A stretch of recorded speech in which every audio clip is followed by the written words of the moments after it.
Texas Tech is halfway through their season and currently sit at 5-1 and 3-0, first place in the Big 12. In today's video, we'll grade the offense and the defense's first half performance for your Red Raiders and why I think there could be a drastic change for the defense in the second half of the season.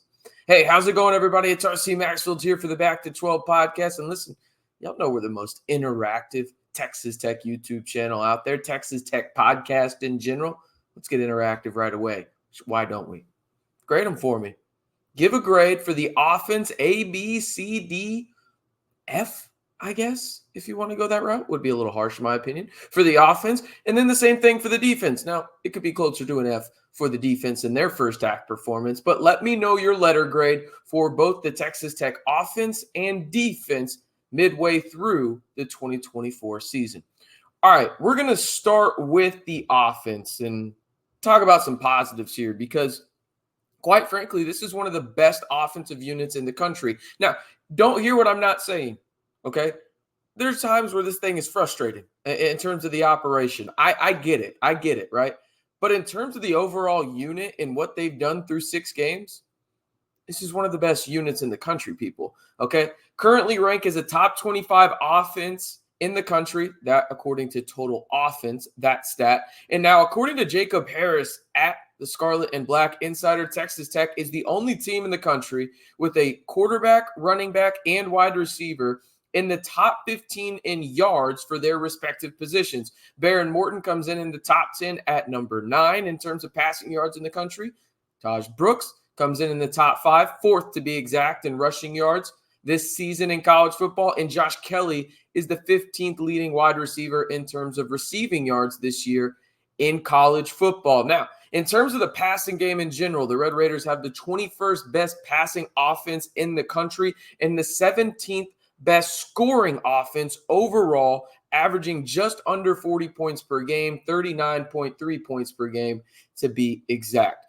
Overall, the Texas Tech offense has been pretty consistent this year. Now, outside of that Washington State game, they've looked pretty good for large stretches. Now, I know what some of y'all are going to say. What about the Arizona State game, RC? Well, you got to go and you got to look at what they wanted to do from a strategy standpoint after getting up 2 possessions there. Joey McGuire talked about it leading up to the game and after the game, that was really going to be a point of emphasis for them, getting up early and then slowing the clock down, right?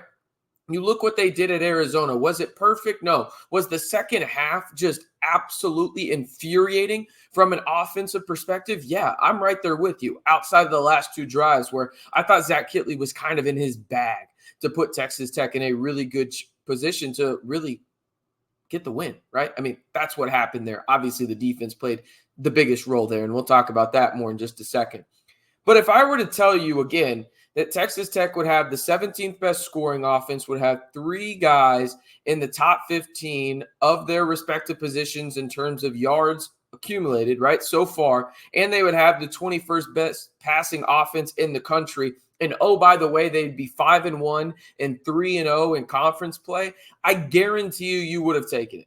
You would have taken it, and if you didn't want to take that bet or that outcome, I don't know what the hell you expect, okay? That's really what it comes down to because you have a lot of opportunities that were still on the field. Was the Texas Tech offense perfect by any stretch of the imagination?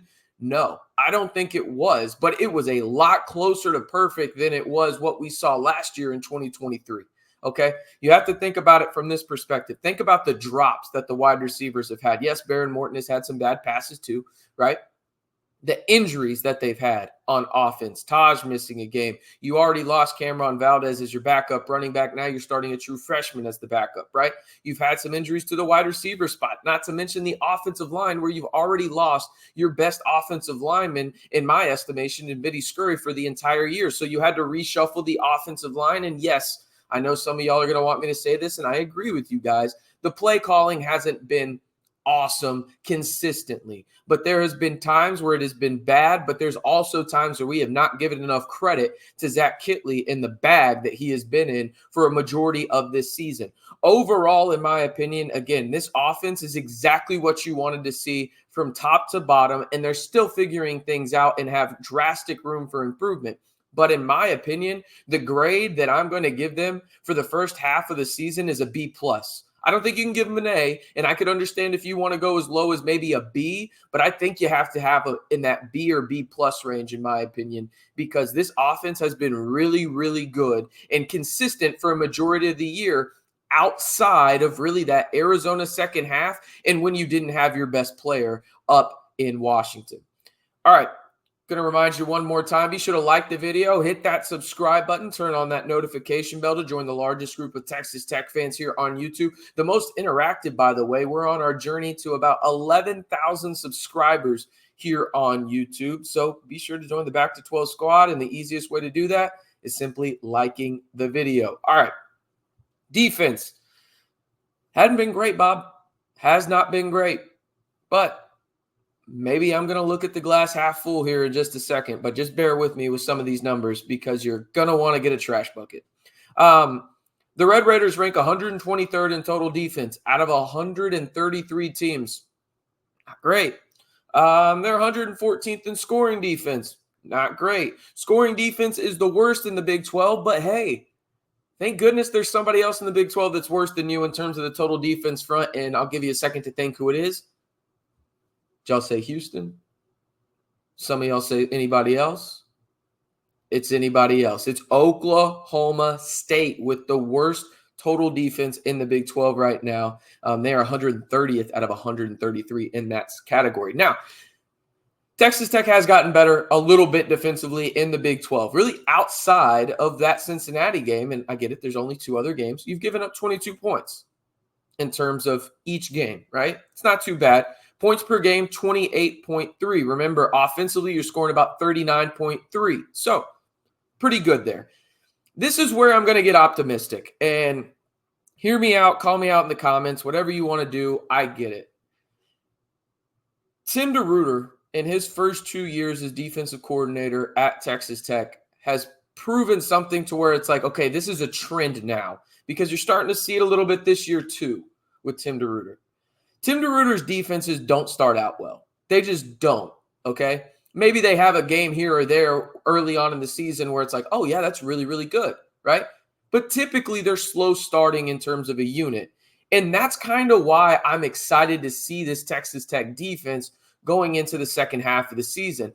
I think the bye week couldn't have come at a better time for the Red Raiders. You think about the plethora of injuries they have had on that injury report going into each and every game, it feels like, and most of them have been on the defensive side of the football. You have the chance to get Braylon Lux close to 100% or at least closer to it with his thigh injury, not to mention the other guys in the secondary like Chapman Lewis. Maybe he gets back from his hamstring injury to play against Baylor. But this bye comes at a perfect time.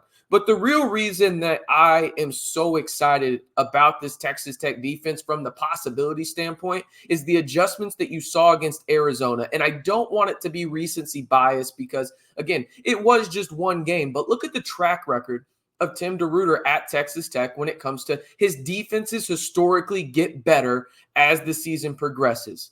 That's the truth. And this is one of those teams, in my estimation, that have one of the best players in the Big 12 on their defense in Jacob Rodriguez. Maybe I'm, again, falling into recency bias here. But in my time of talking about Texas Tech football, and that's going on about 8-9 years now, that Jacob Rodriguez game against Arizona was arguably the best game I've ever seen by a Texas Tech defender in terms of just that time frame. Obviously, there's other great performances prior to that. But in the past 8 or 9 years, that was one of, if not the best defensive performances by an individual on the Red Raider defense. And he did that as you hear about this momentum picking up on the defensive side. You get Braylon Lux back, right? You think about it. You had vast amount of pressure, mostly coming from the linebacker spots, right? Jacob Rodriguez helped create pressures and turnovers in this game. So did Ben Roberts. So did Malik Dingle, right? You got this defense kind of molding into what you had to do if you're Tim DeRuyter in terms of an adjustment because, well, you've lost 3 of your top outside linebackers, if not really 4 of your top 4 edge rushers / outside linebackers to begin the season due to injury or just because they missed the game for a non-football related injury or not injury, non-football related reason. I should say, against Arizona. Do I think this Texas Tech defense will ever be dominant this season? No, I do not. But I do think that they have a chance to get much closer to average. And if this Texas Tech defense is average per se, or just slightly below it, that's all you need to do with the offense that the Red Raiders have this year to be a true contender to play in Arlington for a Big 12 title, okay? Maybe I'm getting ahead of my skis here. Call me out if you want. I've already asked you to call me out a couple times if you disagree with me. But I think right now, in terms of the first half grade for the Red Raiders on the defensive side, again, maybe it's recency bias. I was going to give them a D+, but I thought back to the Arizona State game, and I went ahead and gave them a C- on this. And maybe that's not, I should be more critical, I guess I should say. But C-, maybe it's recency bias because of that Arizona game that they flat out won you that game, right? The defense won you that game with how bad your offense was in the second half, which we already discussed. But that's going to do it. First half grades in the book. Enjoy that bye week, Texas Tech fan. I mean, Texas Tech fans. Calling myself out live in the video. Who cares at this point? I'm excited about this Texas Tech football team and what they could potentially do in the second half. I'm sure you are too. And, get interactive with the video here. Give me your first half grades for the offense and defense for the Red Raiders. And before you head out, be sure to like the video, hit that subscribe button, and turn on that notification bell to get 100% free and 100% authentic Texas Tech content each and every day during football season. And hey, we got men's basketball coming up here in the not too distant future as well. So if you want to join the Back to 12 squad, just do those 3 things. We'll catch you next time, guys.